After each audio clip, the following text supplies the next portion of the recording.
Welcome to Moose on the Loose. My name's David, your source of uncorrupt media. Today we're talking about Trudeau and the Liberals are backpedaling. They are scrambling for any tiny little morsel of hope. It's just a pathetic attempt to try to cling on to power. So they're doing this two ways that I've seen. First off is this pathetic attempt to get Jean Chrétien to stir up some sort of hope. Jean Chrétien, like, I was thinking the same thing as you guys. That guy's still alive? Yeah, he's 90 years old, still reaping his big pension. So if we take a look at this clip here. Politics is perceived right now as this idea of resonating with people's frustrations, with their anger. And there are a lot of Canadians right now who feel down, right? But the anger is based on what? That's what I'm asking. You know, we have the per capita, the lowest per capita debt of the G7. We have the lowest deficit per capita of the G7. We used to talk about creating... Oh, this guy, he's got all the talking points from Chrystia Freeland. Oh, a AAA credit rating. Tell that to the mother and her daughter living on the streets who can't afford a loaf of bread. This guy's a bag of wind. Like, seriously, man. Chrétien, really?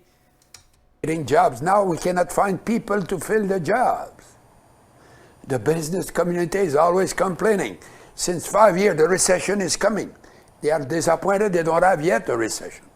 You know, it's always like that. The reason why you can't find people to fill those jobs is because it gets too expensive. For example, in Vancouver, they shut down so many schools. I can't remember the number. It's like they basically shut down most of the elementary schools in Vancouver because families had to move out. It was too expensive. Well, guess who works those jobs in the grocery store, the gas stations? It's the 16-year-old kid. Well, like, come on, man. He obviously knows all the numbers. He's just... I wouldn't be surprised if the Liberals said he kicked him an extra couple $100K and like, here, fluff it up a bit, get us, you know, get some of the support back. Realist, look at that. Canada is doing better than anybody else. So you don't think? I'm sorry, did he just say Canada is doing better than everyone else? Man, the corruption in our government, like that bag of wind, man. Canada's broken. No, broken, you know. Millions and millions of people around the globe will want to come into so-called broken nation. You had the Minister of Immigration earlier. You know, we could open the gates for millions of people if we wanted. Yeah, this guy is out of touch, man. He is horribly out of touch.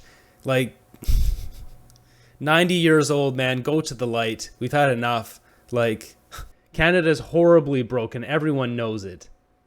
We have a land of diversity. We have 2 official languages. We don't have violence. We don't have ghettos. You know, we have some problem, you know. The way he talks about this is like back in the 50s and the 60s. I think he even said somewhere in this interview he first started as a Liberal in 1956. This guy's been in politics. He was a prime minister, ended like 20 years ago. He started 30 years ago, and he's been in politics for like starting 60 years ago. This is the same guy who was directly involved in a lot of those residential schools, and he tried to sweep that underneath the rug. It's just disgraceful. He's a disgraceful man. Sometimes you have problems in your own house, so it's normal that we have in our country problems, but we're there to solve them. And sometimes I say, when you're in public life, to fill a hole, you have to dig two or more to have enough land to fill the first one. So it's a never ending. And I understand everything you're saying. I think at the same time, people in their own lives can feel, especially right now, like it's very hard to pay their bills. They're very worried about things like... But it's always like that. You know, as I said yesterday... This guy doesn't know a damn thing about not being able to pay bills. Look at this old bag. You know, we're doing quite well in Canada compared to anybody else. And... when I used to say that, when I look at my... I'm just waiting for like the briefcase in the background there, like to just be sliding over next to him. Here you go, Chrétien. Like, what's wrong with this man? He's out of touch. And if we were to see the Liberal Party completely dissolve and go away forever, I would be happy. And it's just, I'm not someone who's a diehard conservative or whatever, but it's like the corruption is beyond... That party has to go. Just get rid of it. Delete it. Period. It's, you got like windbags like this. Oh, Canada's doing great. Better than ever. Better than ever. Self, I despair. When I compare myself, I feel very good. I will not name another name for that, though. You have a unique perspective that not many people I interviewed you on leadership and political leadership. And I know you know there's conventional wisdom in this country, or conventional thought, that when a government reaches 10 years, and you're very familiar with this idea, that it's time to, the electorate's desire for change will overpower it. You know why I'm asking, though. It's because there's a question of leadership now. Should the Prime Minister stay and fight the next election? It is for him to decide in the interest of him, what is the best for him, what is the best for the party, and what is the best for the country. His answer there just tells you exactly how he thinks is what's best for him. He said first, then the party, then the people. It should be the other way around. Someone who's honest and ethical would answer that the other way. What's best for the people, then the party, then themselves. This guy's obviously, he thinks about it that way, as himself being first, number one. I mean, look at his track record. And it's very personal decision. How hard is it? You're in such a unique position. Not many of us know what it's like to make that kind of a decision. How hard is it to make it? No, it's easy. You have to make the right decision. A decision is a decision. When you're in your car, you have to make a decision. If a truck is coming, don't turn left. You have to turn right. A truck is coming. So every decision is important. And you will make the decision that you think is the best for him and for the country. Some best is for him and then the country. People must tell him he should stay there, and others, not many will tell him that he has to go. I know the name of the game. They don't tell that to you. They tell that, don't name me, but they go to the press. And, that's life, and it's a political life, and you have to live with it. So, that's life. If he asked you, what would you tell him? He will not ask me. So why to debate? Is there a decision specifically, or something that you did when you were in office that stands out to you as the most consequential one that you made? It's the residential school stuff, right? That's what your track record is here, buddy. I find it hard to believe that this guy says that Trudeau hasn't contacted him. Guaranteed Trudeau's asked him, hey, do you have any sneaky tricks that I can use to trick the people to vote for me again? Like, these liberals are so corrupt. Back in 2021, Chretein was questioned about the residential schools and the treatment of people there, and he said, I didn't know anything about it. Yet he was the Indian Affairs Minister from 1968 to 1974. Like, come on, man. We're not buying what you're putting down there. He's an absolute liar. He's an absolute liar. So liberals are pathetically desperate with this ploy to bring up Chretein like it's going to do anything. Nobody gives a damn about Chretein, let's be honest. He isn't doing anything. And another thing they've noticed, the Liberals have been doing, they've been running a ton of ads on YouTube about Canadian climate crisis. I haven't been able to screen record it. I've only seen it twice, but I've noticed a bunch of other people have said they've seen this ad.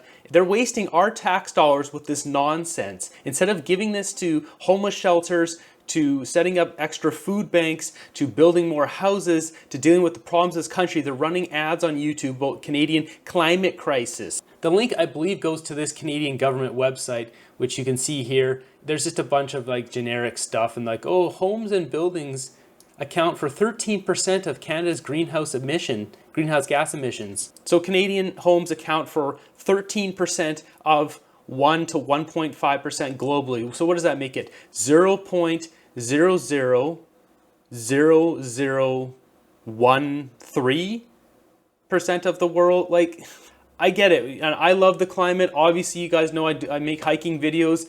It's my favorite place on earth. But when it comes down to it, it has to be a global thing that everyone works towards. If you don't have China on board, it doesn't work. That's why the countries like Canada and the US, we have to develop technology that we can give to, Brazil and China and India, whatever, that they can, because people, when they're in poverty, they don't care about the climate. This is proven fact.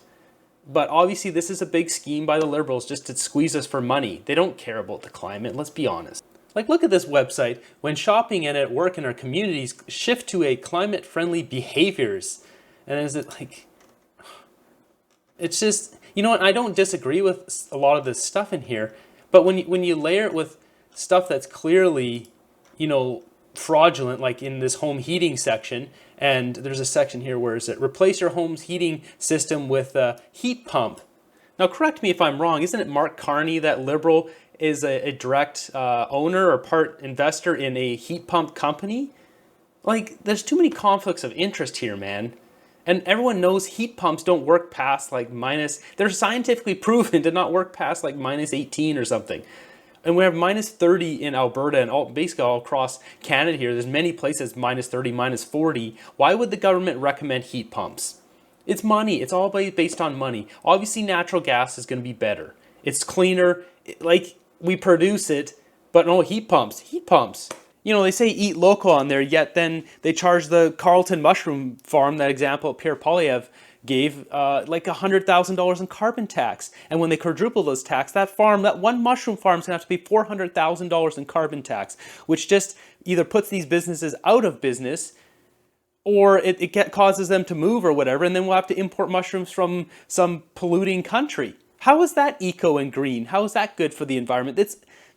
There's so much corruption, they obviously don't give a damn about the environment. It's just 100% clear. So what are your thoughts about them, you know, cracking open Chretein's grave here and having him come on camera for a few minutes to try to pump up the supporters? You think it's going to work? You think it's nonsense? Either way, I'll keep you guys informed with non-corrupt media. If you guys are looking for something a little bit lighter to watch, I have another YouTube channel where I grow and taste test and do educational videos on rare fruits and vegetables, beans, mushrooms, all that kind of stuff. I've done hundreds of them. That was actually what my main channel that was deleted was its specialty. So I've put that on another channel. I'm re-uploading those. I've got hundreds of them. I actually had the world's most diverse urban edible garden here a couple years ago. 276 rare fruits and vegetables growing on a 6,600 foot yard. So if that interests you, I'll link that up right there. You can check that out. Or if you want some more Trudeau madness, I'll link it up there. Be sure to subscribe, stay warm, stay fed. I'll see you guys in the next one.